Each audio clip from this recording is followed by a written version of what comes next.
Bismillah,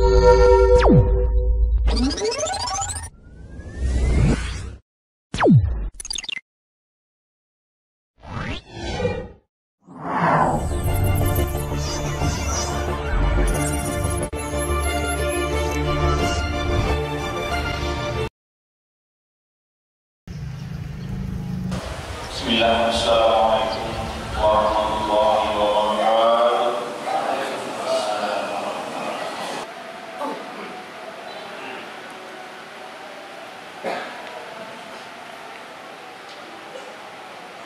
Innal hamdalillah nahmaduhu wa nasta'inuhu wa nastaghfiruh. A'udzu billahi min shururi anfusina wa sayyiati a'malina.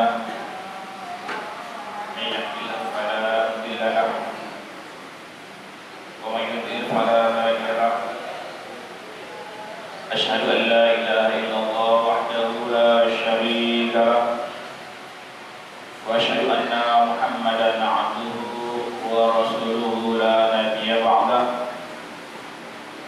Allahumma shalli ala Muhammad wa ala alihi wa ashabihi ajma'in, amma ba'd.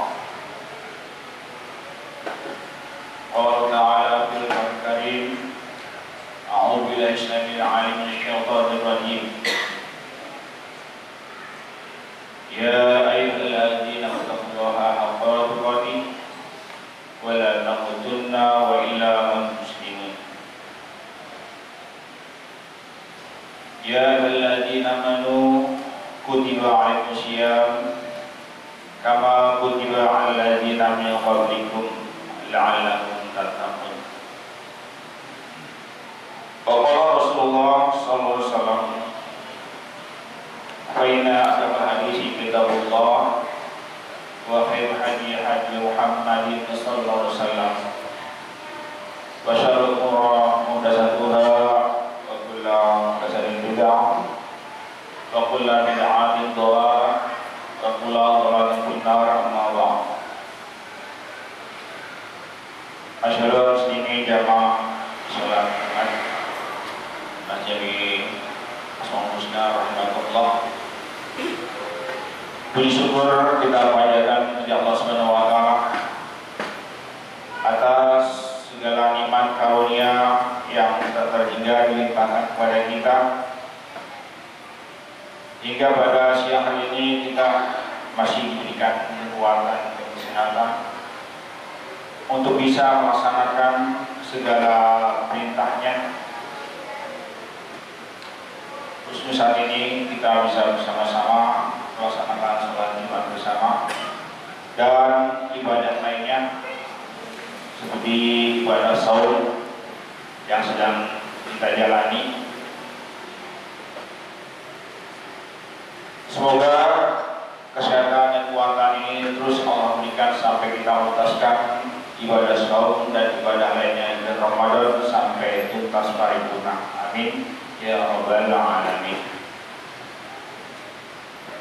Sholawat selalu kita sanjungkan kepada junjungan kita Nabi Muhammad sallallahu alaihi wasallam. Sesuatu yang sangat istimewa Allah sediakan untuk hambanya. Seorang manusia yang Allah sediakan khusus untuk hambanya dalam rangka bisa mengantarkannya ke jalan mustaqim melalui petunjuknya. Patut kita selalu bersolawat kepadanya, wabil khusus di hari Jumat untuk memperbanyak sholawat kepada junjungan kita Nabi besar Muhammad sallallahu alaihi wasallam. Karena dialah satu-satunya yang punya hak untuk bisa menyelamatkan kita di yaumil akhir, mana kita mengalami kesulitan dengan syafaatnya. Semoga Allah selalu beri petunjuk dan taufiknya kepada kita untuk selalu melaksanakan ibadah sesuai sunnah Rasulullah sallallahu alaihi wasallam dan selalu berbanyak sholawat padanya sehingga kelak kita mendapatkan sesuatu yang terbaik dari beliau pada saat kita menghadap Allah Subhanahu wa taala. Amin ya rabbal alamin. Masyarakat muslimin jamaah sahabat Allah. Saat ini kita sama-sama melaksanakan ibadah yang sangat istimewa.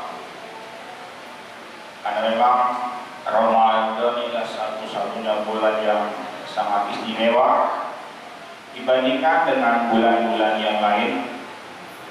Walaupun ada 3 bulan lainnya yang Allah istimewakan, yaitu bulan-bulan haram, tapi di Ramadan ini ada keistimewaan yang lebih daripada bulan yang lain.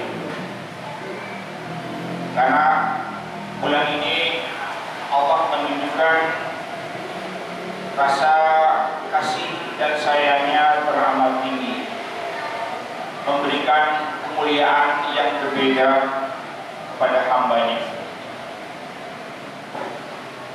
Karena itu Allah Azza wa Jalla menyeru kita secara khusus sebagai wujud cintanya Allah kepada kita hambanya. Allah tidak menyerukan ya ayuhan nas, wahai sekalian manusia, atau ya ayuhan muslimun, wahai orang-orang Islam. Melainkan Allah panggil kita secara spesifik, secara khusus dengan panggilan ya ayyuhalladzina amanu, wahai orang-orang yang beriman.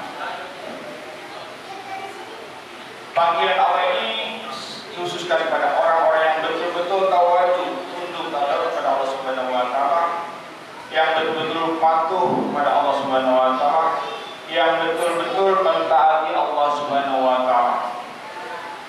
Itulah orang-orang yang mempercayai dan yakin dengan sepenuhnya dengan ketakwaan yang dimilikinya, bahwa yang mereka lakukan adalah sebagai wujud tadarus mereka kepada Allah Subhanahu wa taala yang menciptakannya. Sehingga Allah panggil ya ayyuhalladzina, wahai orang-orang yang beriman. Dan pada pasangannya di luar orang yang beriman itu tidak berpanggil dengan seruan Allah ini. Kenapa demikian? Karena memang hatinya tidak terpaut langsung kepada Allah Subhanahu wa taala. Kita pun kalau dipanggil orang tua dan kita ada rasa tidak begitu peduli, tidak hormat, kita abaikan panggilan orang tersebut. Ada kita tahu dosa besar bila kita mengabaikan panggilan orang tua. Ibadah sunnah saja bisa dikalahkan bila orang tua membutuhkan kita. Ini Allah yang menyeru pada kita. Tapi kalau tidak ada tautan hati pada Allah Subhanahu wa taala karena tidak ada iman di dalam hatinya, maka dia akan abai dengan panggilan-panggilan Allah Subhanahu wa taala. Panggilan Allah, rasa cinta Allah, rasa taubat kepada sang hamba.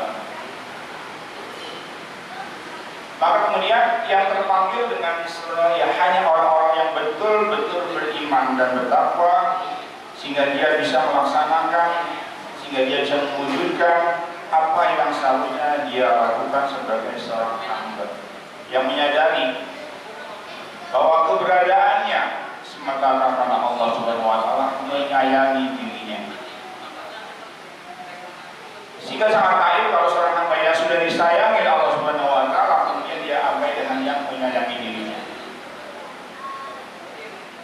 Kalaupun kemudian orang tersebut mendapat sesuatu yang bisa membahayakan dirinya, yang tidak baik untuk dirinya, yang tidak aman, nyaman dan sebagainya, itu karena bukan Allah tidak sayang sama dia, tapi karena sang hamba memang tidak memperdulikan dirinya sendiri. Karena sang hamba menjoliminya diri sendiri, di mana dia mengabaikan perhatian, kasih sayang Allah Subhanahu wa taala. Betul banyak yang baru ke-20 saja sudah banyak warung-warung yang buka. Walaupun kita tidak husnuzon siapa yang sedang makan di situ. Tapi kalau kita lihat dari vis mereka ketika keluar memakan, kita bisa menebak sendiri siapa saja mereka itu. Ini kenapa demikian? Ya karena mereka tidak terpanggil. Untuk apa? Kutiba alaikumusiyam, melaksanakan ibadah puasa. Allah panggil dipanggil kita sebagai orang yang beriman untuk melaksanakan ibadah puasa. Untuk apa? Untuk Allah lebih mencintai kita sebagai hambanya, maka Allah berikan kewajiban-kewajiban. Apa sang hamba ini atau tidak? Apakah sang hamba ini mendengarkan atau tidak? Mau menjalankan atau tidak? Kalau dia menjalankan perintah yang wajib dari Allah, maka Allah akan mencintainya. Dan Allah akan lebih mencintai hamba kalau bukan hanya amalan wajib yang dikerjakan, tetapi juga amalan-amalan sunnah. Allah akan lebih mencintai sang hamba tersebut. Tapi bagi seorang hamba yang tidak memahami, meresapi dalam hati bagaimana wujud sayang dan cinta Allah, mereka itu akan menyepelekan. Dan bukti itu kita tidak bisa abaikan, bisa kita perlihatkan di kiri, kanan, depan, belakang kita. Itu bisa menjadi contoh bagi mereka yang abai terhadap kasih sayang Allah Subhanahu wa Ta'ala. Padahal kewajiban ini tidak memudahkan bagi seorang hamba. Hamba itu beratkan ya karena kemalasan sang hamba itu sendiri, di mana apa yang Allah wajibkan kepada dia seakan itu adalah sebuah pengekangan kebebasan hidup dalam dirinya. Seakan-akan kewajiban yang Allah berikan itu membuatnya tidak bisa berbuat sekedar apa yang dia ingini. Seharusnya dia bisa makan di siang hari, dia bisa minum di siang hari, bisa malam butuh dari isinya dia bisa lakukan. Tapi dengan ada kewajiban semuanya itu terhambat. Dengan saum semuanya dia bisa lakukan, sehingga dia mengabaikan kewajiban tersebut. Inilah yang menyebabkan hamba tersebut karena tidak ada keterikatan kepada Allah Subhanahu wa Ta'ala, dan dia tidak menyadari dari mana dia berada di muka bumi. Kewajiban puasa sebetulnya media kita taqarrub ila Allah Subhanahu wa Ta'ala, pendekatan kita pada Allah Subhanahu wa Ta'ala. Tapi bagi orang-orang tertentu yang tidak terpanggil, puasa adalah beban, puasa adalah pengekangan dari kebebasan yang seharusnya dia dapatkan. Inilah seruan Allah bukan pada orang Islam, tapi orang-orang yang beriman, yang betul-betul mempercayai, yang betul-betul meyakini bahwa segala yang ia lakukan di Ramadan ini dalam rangka mencari keridhaan Allah Subhanahu wa Ta'ala, bukan untuk mengekang kebebasan yang dia miliki. Sehingga dengan enteng, dengan ringan, orang-orang yang beriman akan ikhlas menjalani kewajiban-kewajiban yang Allah berikan, tanpa ada respek, tanpa ada bantahan dan lain sebagainya. Sebabnya apa? Keyakinan dirinya bahwa apa yang dijalurkan saat ini suatu saat akan mendapatkan balasan dari Allah Subhanahu wa Ta'ala. Ini satu cara Allah memuliakan hambanya adalah dengan cara memberikan kewajiban untuk masalah saum Ramadan sebagai wujud cinta Allah kepada hamba yang betul-betul dikasihi dan dicintainya. Allah akan lebih sayang lagi. Tidak hanya Ramadan ini kita saum sebagai mengukur kewajiban kita, tapi di bulan-bulan lain sebagai pelengkap dari kewajiban ini kita laksanakan sholat-sholat sunnah yang akan menjadi penyempurna. Bahkan kalau setelah Ramadan kita laksanakan dengan tuntas ditambah dengan 6 hari Syawal, itu bisa dikatakan kita bermakan saum selama 1 tahun. Allah akan lebih mencintai kalau ada hamba-hamba yang melakukan semacam itu, yang kewajiban saya dilaksanakan, yang misalkan wajib dilaksanakan. Maka dengan demikian cinta Allah akan semakin meningkat, semakin besar pada hambanya yang dipilihkan ini. Nah, kita hendaknya pun menyadari bahwa semua ini adalah semata-mata bukan pengekangan kepada kebebasan kita untuk sesuatu yang seharusnya kita lakukan, tapi satu wujud cinta Allah kepada hambanya. Ini kemudian pertama dari keistimewaan bulan Ramadan. Kemudian keistimewaan kedua adalah adanya atau diturunkan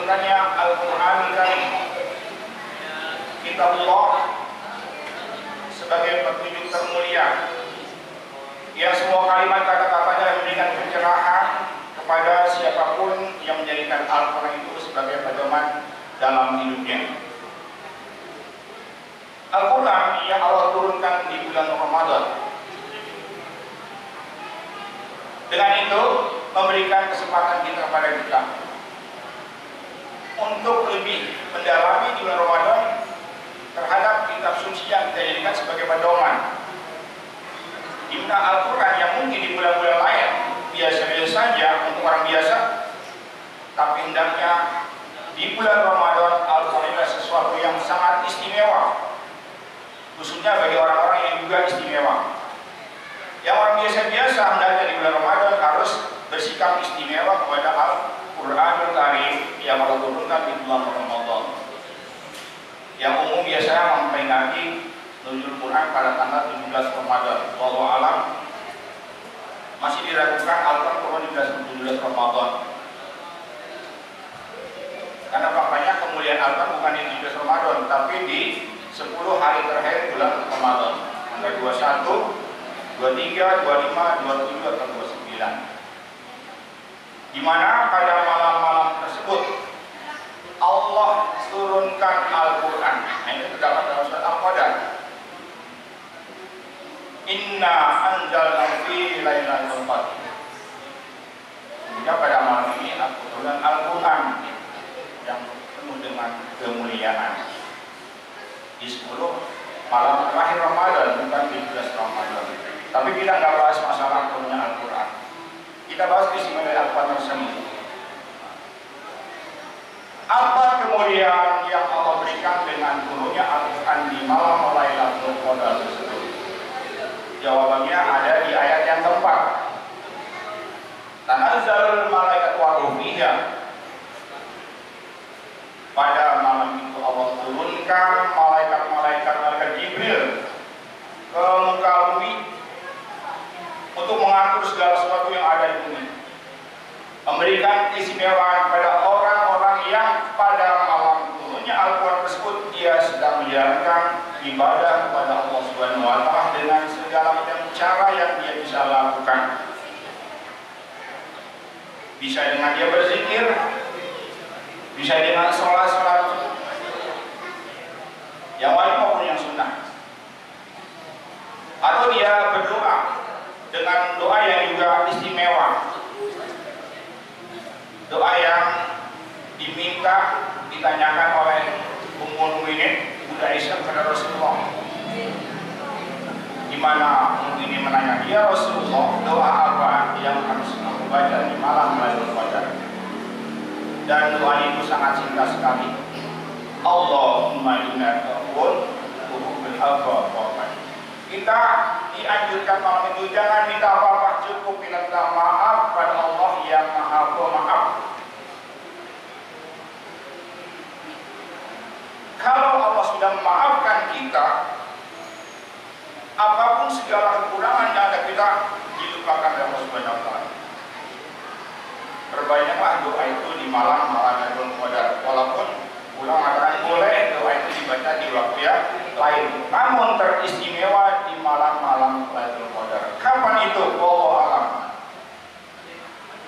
Yang kita pasti jangan mengharap nanti itu tanggal sekian. Nanti ibadah kita hanya fokus di malam tersebut. Apalagi sekarang masyarakat dalam galau, keadaan bingung. Kenapa kalau bingung? Karena ada jamaah bertanya, "Ustaz, malam ganjil tanggal berapa ya?" Emang kenapa? Ya kan Muhammadiyah puasa tanggal berapa? Tanggal 2, hari Sabtu. Sementara pemerintah tanggal 3, hari Ahad. Nah ini antara Muhammadiyah dengan mereka pasti beda dong malam ganjil ya. Jangan bertanya terlalu jauh semacam itu. Kenapa? Apa yang dilakukan oleh organisasi Muhammadiyah itu tidak salah, pemerintah pun tidak salah, karena masing-masing itu mempunyai metode untuk menekan datangnya atau pergantian suatu bulan. Yang penting di malam terakhir kita siapkan semua malam itu untuk taqarrub ilallah, mendekatkan diri kita kepada Allah Subhanahu wa Ta'ala. Jangan itu di malam 21 saya akan itikaf di masjid. Besok malam kedua enggak. Besok 23 kali ya. Itikaf lagi 24 enggak. Jangan seperti itu. Itu namanya kita ibadah hitungan. Allah saja memberikan kepada kita nikmat ini tidak ada hitung-hitungan.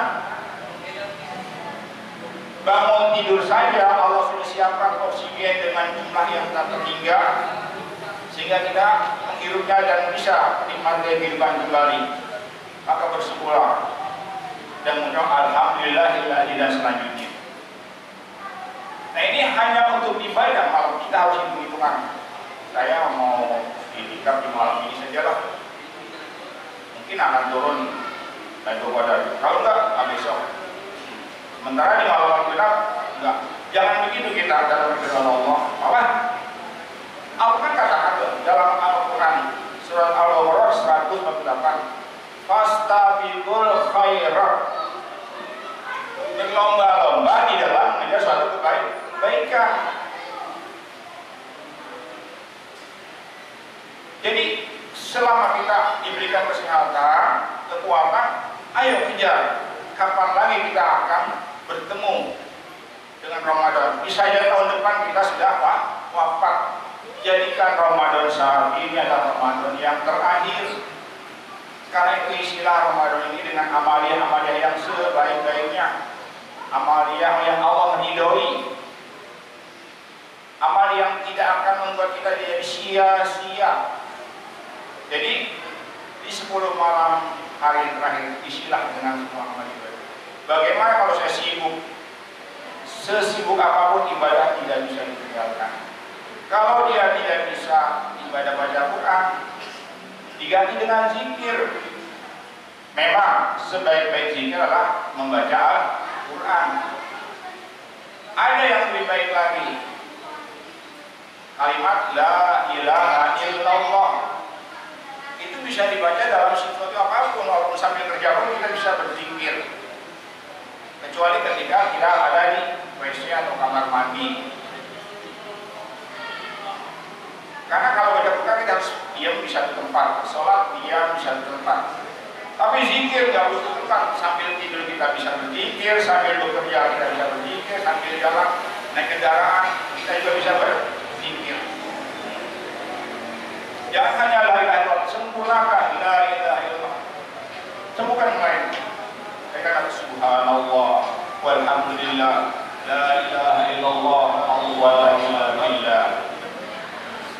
Lanjutkan dengan Rabbana, meminta pada Allah dalam apakah ampunan diri kita atau dosa-dosa dari saudara-saudaranya, seperti Rabbi ja'al muqima shalah wa min Rabbana taqabbal du'a. Supaya apa? Hidup kita ini selalu terisi dengan yang namanya ibadah. Dan kata Rasulullah, ibadah terbaik selain saum apa itu ya Rasulullah? Ditanya sahabat Al-Badwi, ya Rasulullah, ibadah terbaik setelah saum adalah zikrullah, berzikir kepada Allah. Kenapa? Ini dua ibadah yang dikatakan hablum minallah murni. Contoh saum, kita tidak bisa lihat orang itu saum atau tidak kalau orang tersebut tidak bicara. Yang tahu Allah, ini orang sedang saum atau tidak. Demikian juga zikir. Kita berzikir dengan mulut pun orang nggak tahu kalau gerakan mulut itu sedang zikir, tapi Allah tahu. Allah Maha tahu. Manusia nggak perlu tahu ibadah kita, cukup Allah yang tahu. Tentang zikir setelah saum adalah zikrullah. Zikirlah sebanyak-banyaknya. Tiada hari, tiada hentakan nafas dalam hidup kita tanpa menyebut nama Allah Subhanahu wa Ta'ala. Ada satu zikir yang sangat istimewa, singkat di mulut, tapi berat di timbangan yaumil akhir. Yang menulis subhanallah yang di subhanallahil azim. Kemudian ada zikir yang ingin nanti sudah punya taman yang sangat indah, yang tamannya penuh dengan hormat, bacalah subhanallah azim, subhanallah baca di waktu-waktu. Ingat baca. Lebih mulia kita baca zikir yang bersangkutan ini. Mengajarkan kita semua melaksanakan kirut bertemu dengan Nabi Ibrahim alaihissalam. Oleh-olehnya adalah bacalah zikir subhanallah walhamdulillah wa la ilaha illallah Allahu akbar. Kita mensucikan Allah, tiada lebih suci Allah. Bersyukur pada Allah dengan segala nikmat. Alhamdulillah, nikmat yang tertinggi dan mulai bangun tidur lagi nikmat Allah tidak ada putus-putus yang pada kita. Kenapa? Allahu akbar, Allah lah yang maha besar. Tidak ada yang memberikan sesuatu kepada diri kita selain Allah Subhanahu wa taala. Kalimat la ilaha illallah itu pengakuan kita yang tidak mungkin kita isi dengan hal-hal selain Allah. Jangan ada sedikit pun kesirikan dalam kita, maka la ilaha illallah jangan kita tinggalkan.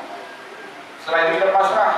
Setelah subhanallah wa bihamdihi la ilaha illallah la haula wa la quwwata illa billah. Tidak ada daya upaya pada diri kita, sekuat apapun kita, sekaya apapun kita, dan segala yang besar-besar tidak ada apa-apanya. La haula wa la quwwata illa billah. Hanya Allah. Dan doakan juga saudara Rabbana fili wa liwadaya wa mu'min yang bisa. Kita minta doa untuk diri kita, untuk orang saudara kita kaum mukminat di seluruh jagat raya ini, dan dipermudahkan dalam usahanya. Ini doa yang ganjarannya miliaran pahala kita dapatkan. Karena kalau kita doa wal mukminat itu semua orang muslim di seluruh dunia yang dilakukan kita miliar berbalik kepada kita. Inilah keistimewaan yang kita dapatkan dengan adanya bulan Ramadan. Nanti malam 21 dalam hitungan pemerintah, mari kita mohon pada Allah diberikan kekuatan dan kesehatan agar bisa mengisi 10 hari Ramadan ini dengan memperbanyak ibadah kepada Allah Subhanahu wa taala. Semoga kita akan mendapat terbaik di Ramadan ini dan mendapatkan hasil terbaik dari Allah Subhanahu wa taala. Aku boleh ada nasab itu yang buat Rabbul Rahim.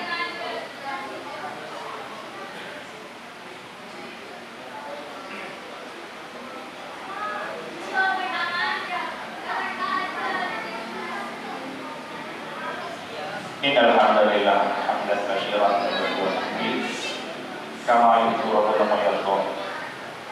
Asyhadu an la ilaha illallah wahdahu la syarika lah. وأشهد أن محمدا عبده ورسوله لا نبي بعده. اللهم صل على محمد وعلى آله وصحبه أجمعين. أما بعد. قال تعالى يا أيها الذين اتقوا الله حق تقاته ولا تموتن إلا وأنتم مسلمون. وقال رسول الله من عمل عملا ليس عليه أمرنا فهو رد.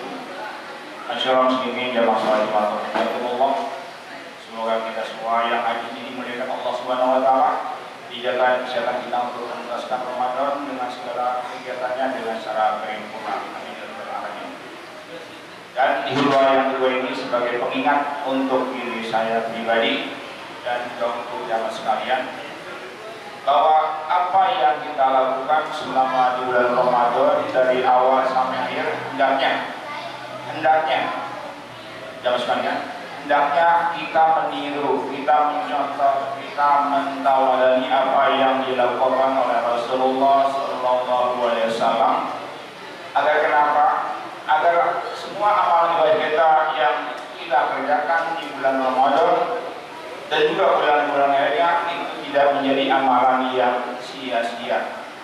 Kita harapkan semua amalan kita diterima Allah Subhanahu Wa Taala. Syaratnya tidak banyak agar amalan kita diterima Allah Subhanahu wa taala. Hanya 2 syarat saja. Yang pertama, ikhlas. Semua ibadah yang kita lakukan lillahi ta'ala, penilaian kita cukup dari Allah Subhanahu wa taala, bukan dari manusia, bukan dari siapa-siapa. Hanya Allah, ikhlas dari ta'ala. Dan syarat kedua, ittiba. Ikuti, contoh, tawadani segala macam ibadah yang dicontohkan, yang diperintahkan oleh Rasulullah SAW, dan kita jangan menyelisihinya. Dalam surah kita selalu minta ihdinas siratal mustaqim tunjukkan kami ya Allah jalan yang lurus. Jalan siapa tuh? Jalan yang dipetunjuk oleh Rasulullah SAW. Dan kita jangan menyimpang kanan atau menyimpang ke kiri, dalam arti menyelisihi sunnah-sunnah Rasulullah SAW. Karena kalau itu yang kita lakukan, menyelisihi sunnah Rasulullah, kita benar-benar lurus, tapi kiri atau kanan maka jelas bahwa rajul amalan tersebut akan ditolak alias sia-sia. Jadi ini harus kita jadikan sebuah masalah bagi kita, jangan sampai menjadi sesuatu yang sia-sia karena ditolak oleh Allah Azza wa Jalla. Begitu kalau Allah Subhanahu wa taala agar selalu kita diberikan hidayah dan taufiknya, diberikan kekuatan kesehatan agar bisa menjalankan segala perintah-perintahnya dan meninggalkan segala larangannya. Innallaha wa malaikatahu ala nabi ya ayyuhalladzina amanu Allahumma shalli ala Muhammad wa ala ali Muhammad kama shallaita ala Ibrahim wa ala Ibrahim wa barik ala Muhammad wa ala Muhammad kama barakta ala Ibrahim wa ala Ibrahim innaka Hamidum Majid. Allahumma ighfir lil mu'minat wal muslimin wal muslimat al ahya'i minhum Rabbana zalamna anfusana wa illam taghfir lana wa tarhamna lanakunanna minal khasirin. Rabbana la tuzigh qulubana ba'da idh hadaytana wa hab lana min ladunka rahmah. Rabbana amanna faghfir lana warhamna wa anta khairur rahimin. Rabbana atina min ladunka rahmah wa hab lana min amrina rashada. Rabbi ighfir li wa liwalidayya warhamhuma kama rabbayani shaghira. Rabbana ighfir lana wa liwalidayna wa lil muslimin wal muslimat wa qina wa minal mu'minin. Rabbi awzini an ashkura ni'mataka allati an'amta alayya wa ala walidayya wa ala salihin. Rabbi ighfirli Rabbana hab lana min azwajina wa dhurriyyatina qurrata a'yun waj'alna lil-muttaqina imama shalah wa qina adzaban nar wa taqi wa tayyib Allahumma inni a'udzu bika min 'aynin la yanfa' wa min qalbin la yakhsha' wa min nafsin la tasma' min nabatin la tajawlaha la hawla wa la quwwata illa billah. Hasanah wa fil akhirati hasanah